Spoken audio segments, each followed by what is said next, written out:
Kenya's education system has undergone a remarkable transformation, from its roots in colonial-era structures to a dynamic, evolving framework aimed at empowering the nation. Bila kujali misingi yao ya kisiasa, bila kujali misingi yao ya kisiasa, kwewe shambani manyayo na zilimwe. This is the story of how education in Kenya has shaped generations, cultures, and ambitions. Itawezekanaje basi kama mnasema hakuna headfofu, hakuna kujifunza ufundi?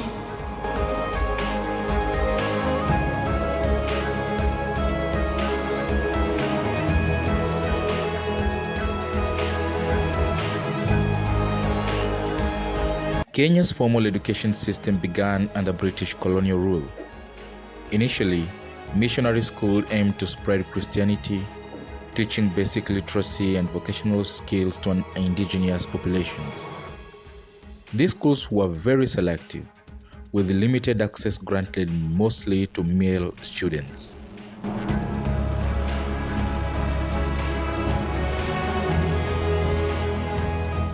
Here in Kenya, educational reform, since they gained their independence in the year 1963, there have been a lot of educational reforms from one education to another.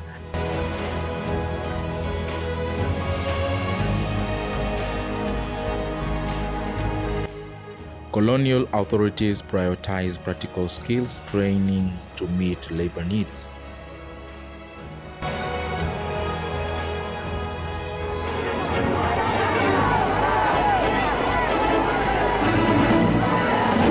As nationalist statements grew, so did demands for more equitable education system.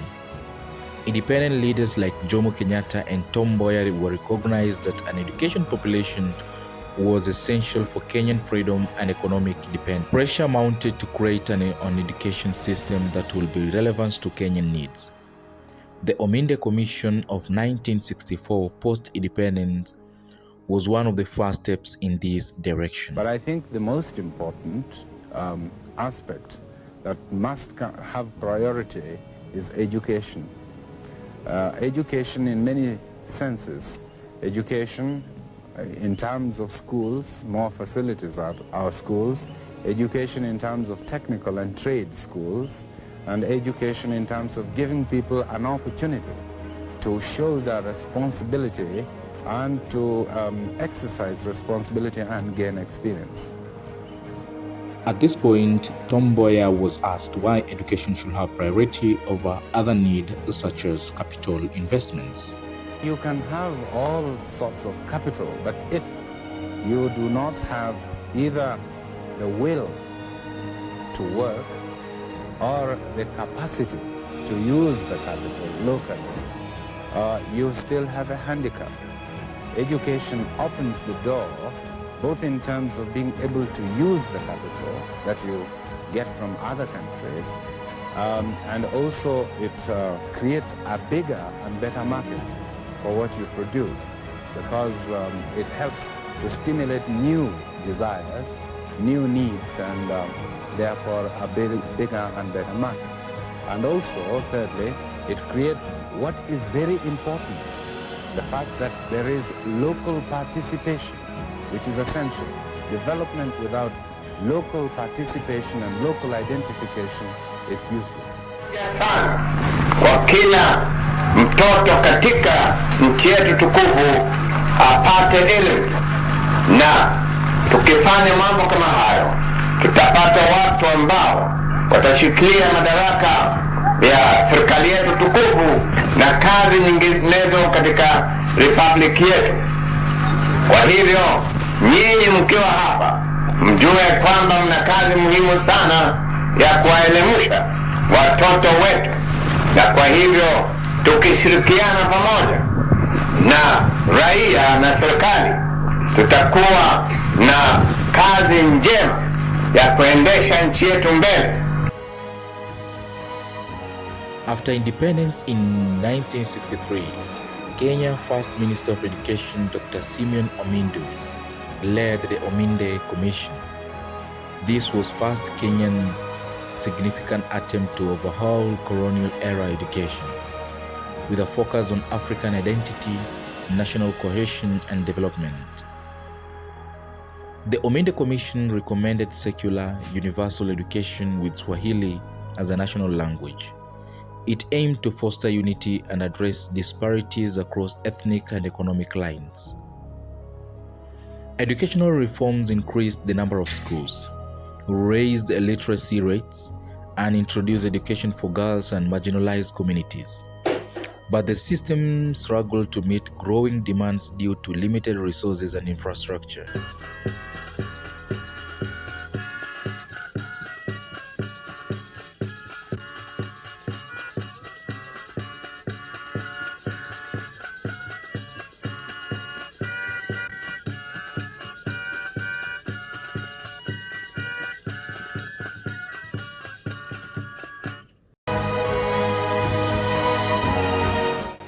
In 1985, Kenya introduced the 8-4-4 system, 8 years of primary, 4 years of secondary, and 4 years of university education. The aim was to create a skilled workforce that could adapt to the country's needs. Vocational training and practical skills were key features, marking a departure from the academic-focused curriculum of the past. However, the system soon revealed its limitations.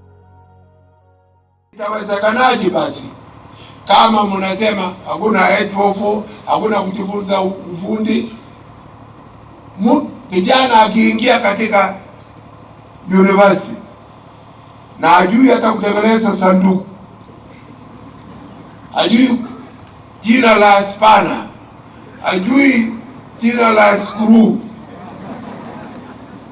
sangapi atajifunza mambo ya juu ya university, hali ya kujua yale ya madogo? Nafasi yake itachukua kujifunza jina la square, juu ya saw, juu ya yote. Ndio utapata engineer nusu tu.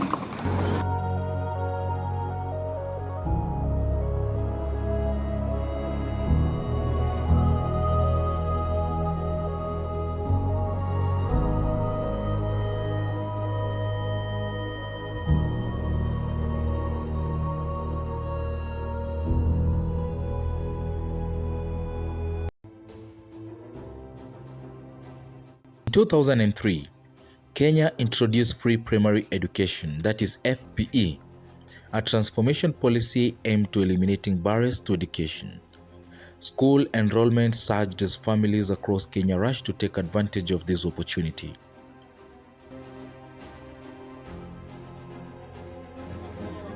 We have the intention to make sure that all children do get education, and those that are held up at various camps which we have set up, we will make sure that they go to school as soon as possible.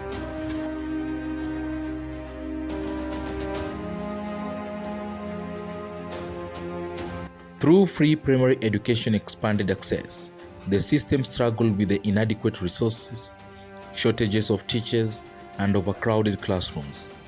The government was pressed to balance quality and quantity.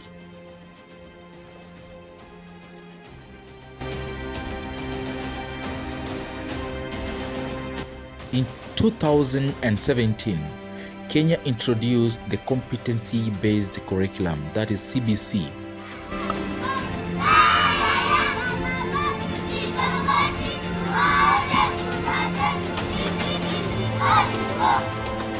to replace the 844 system. The CBC emphasized practical skills, critical thinking, and creativity, intending to nurture individual potential and align education with real-world demand. The likes in CBC is that we learn to improvise, we read good stories, more work is based on talents, using digital devices as learning tools. In CBC, lessons have been added, but still we are able to handle. Children also get enough time to play at break time, and also CBC encourages the outdoor activities. It nurtures talents and abilities. It has created a lot of impact to these learners. You can see even a learner actually can do a special task, maybe like cooking. You know, someone can cook. Some people, they can even play drums. Those with co-curriculum activities, you know, they can go on and do it themselves. Actually, in those revolutions from Ominde Commission 844 system, and now we have someone that is called CBC, that is a competency-based curriculum.